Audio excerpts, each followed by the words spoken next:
And then ever wonder what happens when a comedian trades bedtime stories for chilling thrillers? For Jack Whitehall, it meant stepping into a very different world while navigating new fatherhood. While bonding with his newborn daughter, Elsie, he simultaneously prepared to portray a disturbingly charming psychopath in the new thriller, Malice.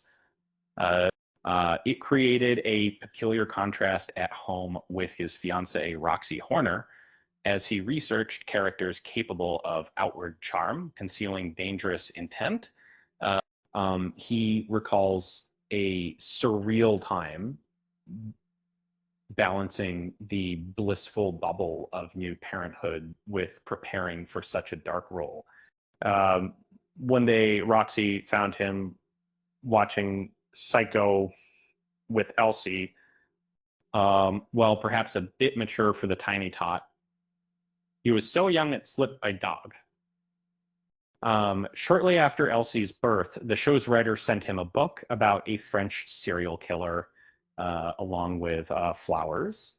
Um, and yeah, so I guess it's not just amazing way to make this to fully embody his character, Adam. Whitehall dove into a rigorous training regime, and he needed to convincingly cook, mix cocktails, dance, and swim. Uh,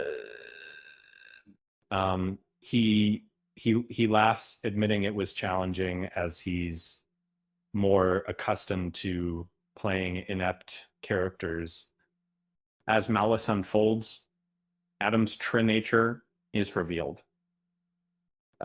He's determined to infiltrate and dismantle the wealthy Canner family. Uh, for Whitehall, this role was a dream come true. Growing up with theatrical parents and godfathers like Nigel Havers and Richard Griffiths, acting always felt like his calling. And though he found success in stand-up and sitcoms like Fresh Meat, he always yearned for a role like Adam.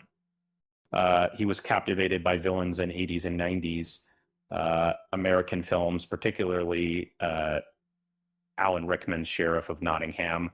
Um, Probably admits a part of him roots for Adam, despite his actions. Um, Filmed in the picturesque setting of Paros, Greece, Malice shares visual similarities with the White Lotus. Whitehall points out the current trend of opulent settings on television and the public's fascination with watching privileged characters face adversity. He notes the blurring lines between comedy and drama, citing writers like Mike White and Jesse Armstrong as prime examples. Um, um, Whitehall himself is keen to explore both genres, seeking new challenges beyond stand-up. Balancing work and fatherhood is an ongoing journey. Filming intense scenes while caring for a baby presented its own set of challenges. He jokes that Greece was a great location and Roxy and Elsie were happy to support his psychopathic endeavors. The writer of Malice, James Wood, specifically had Whitehall in mind when crafting the role. The He enjoyed a collaborative process, similar to his work with Tom Hollander on Rev Ponba.